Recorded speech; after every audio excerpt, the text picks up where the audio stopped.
முருகனை எதிர்கொண்டு நின்று கொண்டிருக்கின்றார். ஆனால் முருகப்பெருமானோ எந்த வேல் வந்தாலும் அதற்கு கந்தவேலிடத்திலே பலனுண்டு என்று சொல்லுகிற வண்ணமாக அமைதியாய் அழகாய் ஆர்ப்பாட்டமில்லாத அற்புதமான கடவுளாய் இதோ ஜெயந்திநாதர் நம் முன்னே வந்து காட்சி தந்து கொண்டிருக்கின்றார். பட்டு பீராம்பரம் மீற வெற்றிவேர் மாலை அசைய எம்பெருமான் சிரித்த முகத்தோடு போருக்கு வந்தாராம். முருகன் என்றாலே அழகு, அழகன் என்றாலே சிரிப்பு. சிரித்த முகத்தோடு முருகன் வந்தார் என்று லட்சியப்போ சிவாச்சாரியார் சொல்லுகின்றார். முண்டகம் மலர்ந்தது என்ன மூவிரு முகம் குண்டர முதல் 3 வரியாக திருநீர் பூசி இருக்கிறாராம். கோலமாகவும் தண்டையும் சிலமும் மார்க்க சரணமும் தெரிய கண்டார். அதை பார்த்த உடனே ஞானம் என்பது ஏற்படாதவர் மீண்டும் மீண்டும் தன்னுடைய ஆணவ கர்ம மாயமலங்களை அதிகப்படுத்தி இதோ புறப்பட்டு விட்டான் தாரகன் யானை தலையோடு. நானா என்னுடைய ஆணவமா கர்மமா மாயையா எங்களையா அழிக்கப் போகின்றாய்? நாங்கள் சிவபெருமானிடத்திலே வரம் பெற்றவர்கள். வரம் பெற்ற எங்களுக்கு எத்தனை வலிமை உண்டு என்று இதோ குமரேசா உனக்கு உணர்த்துகிறேன் பார். நீ சின்னஞ்சிறு பிள்ளை, எங்களுடைய வயதோ உனக்கு செல்லாது. நான் யார் என்பதை உனக்கு காட்டுகிறேன் என்று யானை தலை அசைய இதோ மாயையின் பிம்பமாகிய தாரகன் முருகனை எதிர்நோக்கி வந்து கொண்டிருக்கின்றார்.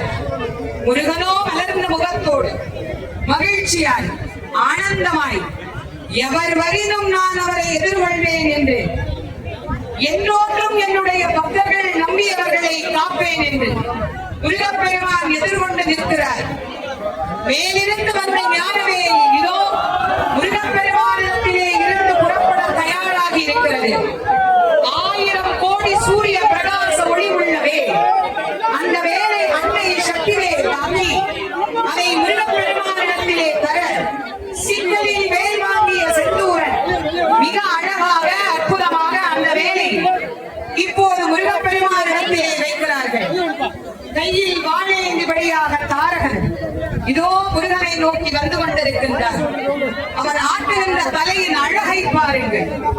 நான் தான் உயர்ந்தவன், முருகா பார், நீ சின்னஞ்சிறு பிள்ளை, உன்னை என்ன செய்கிறேன் பார் என்று சொல்லுகிற வண்ணமாக இதோ இங்கே நின்று கொண்டிருக்கின்ற முருகனை நோக்கி வந்து விட்டான் யானை தலையை உடையவன். முருகப்பெருமான் முதலாக மாயையை தான் அழித்தார். மாயை என்பது நீங்கினால் தான் மற்ற அனைத்தும் நீங்கும். அந்த மாயையை நீக்குவதற்காக, மாயையில் இருந்து நம்மை காப்பதற்காக எல்லாம் நானே, எல்லாம் நிஜமே என்று நினைக்கக்கூடிய மாயையின் வெளிப்பாடாக வந்தவன் அருகே வர வர முருகப்பெருமானை பார்க்கின்றார்.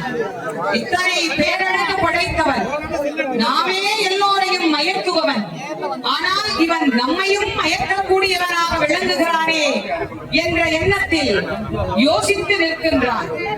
ஆனால் முருகப்பெருமான் அப்படியே இன்று அவரை கவனித்துக் கொண்டிருக்கிறார். வா, உனக்காகத்தான் நான் காத்துக் கொண்டிருக்கின்றேன். வா, என்னுடைய அவதாரத்தின் நோக்கம் இதனால் தான் பூர்த்தியடைய போகிறது. வா என்று எதிர்கொள்கின்றார்.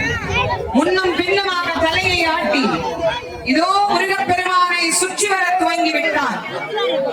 முருகனை சுற்றி வந்து நான் தான் உயர்ந்தவன், என் கையில் இருக்கிற வாழ் உனக்கு பதில் சொல்லும் என்று சொல்லும் வண்ணமாக இதோ முருகனை வலம் வந்து கொண்டிருக்கின்றார் அசுரன்.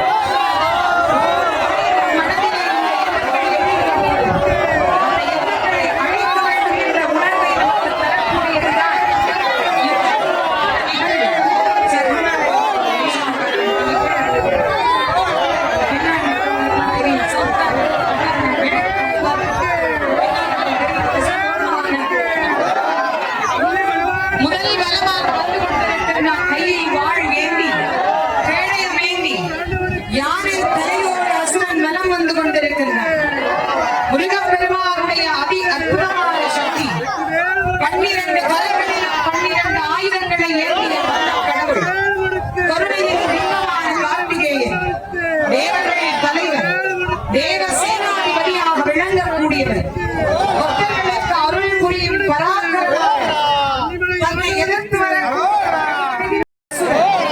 இதோ முருகனை வந்து மீண்டும்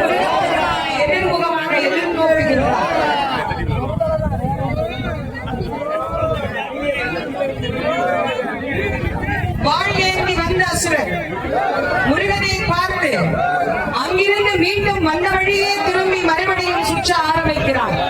மாயை என்றாலே மயக்கம். அந்த மயக்கத்தின் வெளிப்பாடாய் இருப்பவர் ஏதோ ஒன்றை செய்து முன்னும் பின்னுமாக போய் இந்த முருகப்பெருமானை நாம் மயக்கிவிட வேண்டும். எத்தனையோ தேவாதி தேவர்களை எல்லாம் வென்றவர்கள் தானே நாம்.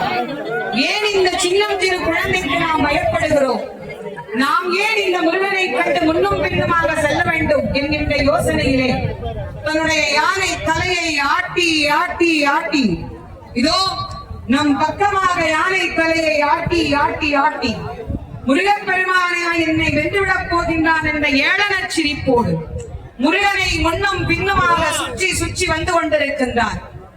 ஆனால் முருகன் அதே மந்தகாச புன்னகையோடு தன்னுடைய ஞான வேலை வாளை கையில் ஏந்தி, ஞானம் என்பது அமைதியின் வெளிப்பாடு, நீ ஆர்ப்பாட்டத்தின் வெளிப்பாடு, நான் அமைதியின் வெளிப்பாடு. எவ்வளவு ஆர்ப்பரித்தாலும் அமைதிதான் ஒரு நாள் வெல்லும்.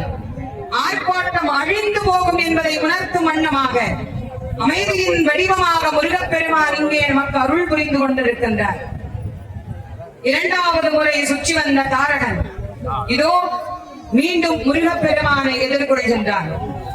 தான் வந்த வழியே மறுபடியும் திரும்புகின்றான். யானை தலை உடையவன் நேருக்கு நேராக முருகப்பெருமானை சந்திக்க தயாராகிவிட்டான். வந்தவன் தான் ஆடுகிறான். ஆனால் கந்த கடவுள் நின்ற வண்ணமே காட்சி தருகிறார். நீ முன்னே போனாலும் சரி, பின்னே போனாலும் சரி, எப்படி இருந்தாலும் இன்றைக்கு உன்னுடைய அழிவு நிச்சயம் என்பதை முருகனுடைய அமைதியை இங்கு வெளிக்காட்டிக் கொண்டிருக்கிறது. முருகப்பெருமானோடு சேர்ந்து நாம் எல்லோரும் இன்றைய தினம் இங்கே நின்று இந்த காட்சியை அவனை கண்டு கழிப்பதற்கு எத்தனை கோடி ஜென்மத்தில் நாம் புண்ணியம் செய்தோமோ என்று எண்ணுகிற அளவுக்கு இங்கே இந்த அருமையான காட்சி. கண்ணுக்கு எட்டுகிற தூரம் வரைக்கும் கடல் அலை, மக்கள் அலை. எது அதிகம்? மக்கள் தலையே அதிகம் என்று எண்ணுகிற அளவுக்கு அழகாக அற்புதமாக இங்கே முருகப்பெருமான் நமக்கு காட்சி தருகிறார். இந்த தாரகனை வதைத்த பிறகு அடுத்த சிங்கமுகனை எதிர்கொள்ள போகிற முருகனுக்கு நம்முடைய வாழ்த்தை நாம் தெரிவிப்போம். முருகப்பெருமானை நாம் எப்படி 6 முகம் கொண்ட கந்த கடவுள், 7 முகம் 6 முகமாக நமக்கு அருள் புரியக்கூடிய அற்புதமான அந்த கந்த கடவுள் மயில் மீது ஏறி வந்து அருள் புரியக்கூடிய தெய்வம். ஏறுமையில் ஏறி விளை ஆடு முகம் ஒன்று, ஈசனுடன் ஞானமொழி பேசு முகம் ஒன்று, கூறுமடி யார்கள் வினை தீர்க்கும் முகம் ஒன்று, குஞ்சுருவ வேல் வாங்கி நின்ற முகம் ஒன்று, மாறுபடி சூரனை வதைத்த முகம் ஒன்று, வள்ளியை மனம் புணர வந்த முகம் ஒன்று. 6 முகம் ஆன பொருள் நீ அருள வேண்டும். ஆதி அருணாச்சலம் அமர்ந்த பெருமாளே என்று அந்த பெருமானை நாம் எல்லாம் உள்ளன்போடு பிரார்த்தனை செய்து மகிழ்வோம். சூரனுடைய இந்த போரிலே முதலாவதாக தாரக வதம், சிங்கமுக வதம், அதற்கு பிறகு சூரனுடைய வதத்தை நாம் சந்திக்க இருக்கின்றோம். முருகப்பெருமானை அங்கும் இங்குமாக சுற்றி வந்தவன் என்ன செய்வது என்று சிந்தித்துக் கொண்டிருக்கிறார்.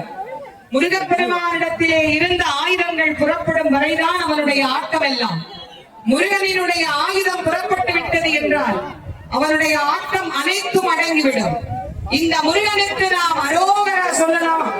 வெற்றிவேல் முருகனுக்கு, வீரவேல் முருகனுக்கு, ஞானவேல் முருகனுக்கு, சக்திவேல் முருகனுக்கு, செந்தில் நாதனுக்கு, ஜெயந்தி நாதனுக்கு, சுப்பிரமணிய சுவாமிக்கு, திருச்செந்தூர் முருகனுக்கு, தணிகை நாதனுக்கு, பாலசுப்பிரமணியனுக்கு, வள்ளி மணாளனுக்கு, கார்த்திகேயனுக்கு, பட்டாயிரவாணிக்கு, சுவாமிநாதனுக்கு, சத்ரு சம்ஹார மூர்த்திக்கு, பழனிமலை ஆண்டவனுக்கு, திருத்தணிகை ஆண்டவனுக்கு, திருச்செந்தூர் சுப்பிரமணியனுக்கு, பழமுதிர்ச்சோலை நாதனுக்கு,